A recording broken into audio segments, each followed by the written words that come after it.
Hey guys, and today a very simple video that is for beginners, so to say, like what is the solar panel, so we'll figure out.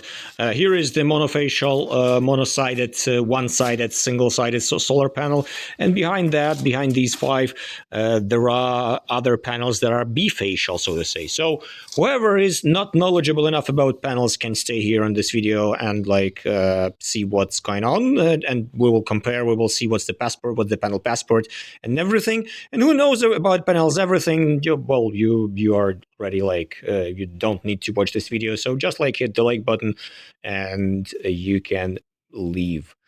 Yep. Anyways, let's continue. Let's go, guys. So here we are. This is the monofacial one-sided solar panel that is Longi 435 watts. And you see this is the front side, this is the back side. So the back side is clearly has something different than the front side. Front side absorbs sun and transforms this into electricity. Not the sun, but light. Light, that will be correct. And well, here on the back, we have the passport of the panel, its serial and everything. So the passport is actually this exact sticker. So what is important here? What you should know? You should, of course, focus on several things. So first of all, voltage open circuit. This is an important parameter, and bear in mind, it is always given at the STC parameters, which are standard test conditions, which is 25 degrees Celsius, this kind of irradiation, and that's it.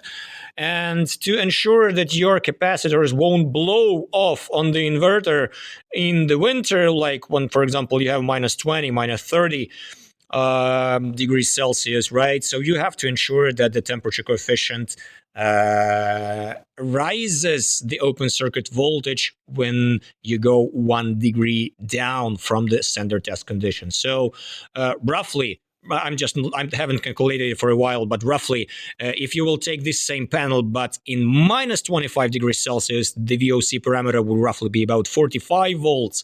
So that's the value that you should actually ensure that you are missing, that is fitting your inverters. That's the thing. How to calculate this? There are many methods, but normally you should ensure your temperature. Check the manual for the panels. That's very easy, not that complicated. The other important parameter you should take a look at is the short circuit current. That should not be exceeded. And the other important is that's the maximum fuse rating. So any fuse is okay below 25 amps, including. So normally, how do you calculate for the fuses for the solar? You go for the ISC plus something. So 15 should be okay, but 20 and 25 is also okay for this kind of panel, for this one. So definitely you can take a look at this as a normal thing to use. And the other important factor to consider is these three boxes. This is the bypass diode. So what you should know about this? All modern panels are currently half-cut cell, so half cell, or as they say. This means that this panel is divided here onto two sides, top and bottom, let's say. And each of those diodes also divides the panel onto three sectors. 1, and then 2, and then 3, and same applies to beneath. So we have six sectors that can be switched off in case of, for example, if we have, let's say, this kind of shadow shade on this exact cell. So this will mean that technically, potentially, these elements whole can be switched off, and it can work, the panel can work without it, so the current can flow only through the 5 remaining ones. I mean, if we have the shading here, and on this, let's say on that part, it also can switch off this exact one and that exact one independently and individually, not belonging to everything. And I mean, if whole panel is shaded in the array, let's say you have an array of 10 of them, of those, and one of them is heavily shaded, even covered with everything, so it will be switched off completely. That's what bypass diodes can do, and that's what they normally do. So if you don't care much about shading, you cannot get the optimizers, but if you will install an optimizer under this panel, it will allow you to gather that small amount of let's say 30, 40, 50 watts of the shaded panel if the panel is working with the optimizer. But I mean, you have to spend a lot of money extra, because optimizers normally cost around how much? $50-$60. That's roughly almost the same price as the panel. Panel is slightly more expensive. So it's really considerable in terms only if you are lacking space and if you want to achieve maximum out of what you have. So that's the only case that you can use the optimizers, like I do. For example, I love them because I need these extra tiny values, some points, and it has proven to be effective enough. But I mean, it's not for everybody, so like consider this before getting the optimizer to your panel. It's not the best value for money thing, but if you know what they are for, they will help you definitely. And the last thing to mention about the monofacial, monosided panels is this kind of white thing. I will tell you this, it likes to burn. So in case there is a direct fire, this thing will burn rapidly, absolutely rapidly, 1 hour and the panel is gone. And the same applies to the all nearby arrays and everything, all nearby same panels and everything, unlike the bifacial panels, which are having glass plus glass structure. So the front side is glass, the back side is also glass. Unlike here, we have only the glass on the front side, which is 3.6 mils, and the back side is film that is really prone to fire. Here we have 2 millimeter glass and 1.6 millimeters back glass. Some bigger panels, because this is 1.7 meter, 1.762 to be exact, per 113 meters as well. But the bigger panels, which are like not 1.7, but which are like 2.2, 2.3, 2.348, it just depends on the size and the manufacturer, they can have like 2 mil plus 2 mil.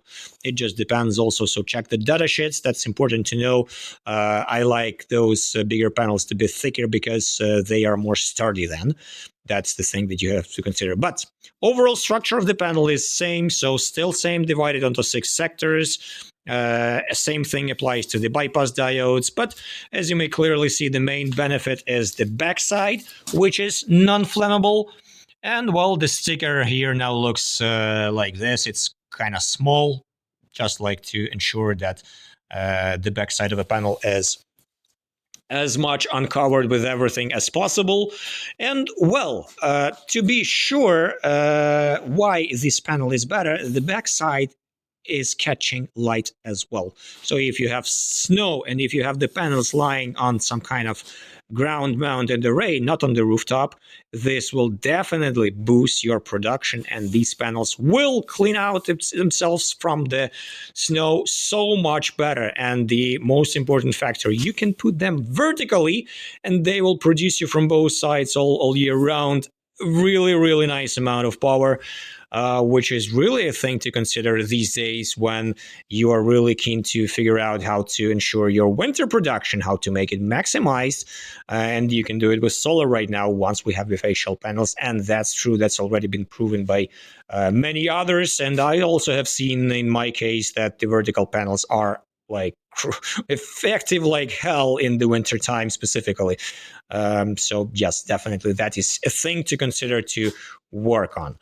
What should I add you? I mean, I have no idea. I mean, they can be like silver frame, black frame. It just like depends on the design. Both of those are black frame. I mean, it's kind of cool, but it doesn't matter too much in my opinion. Which one do you want? Which one do you pick? But I mean, they always are nice looking. So hit me in the comments and ask me questions if you have some, or just like check the data sheets of the panels.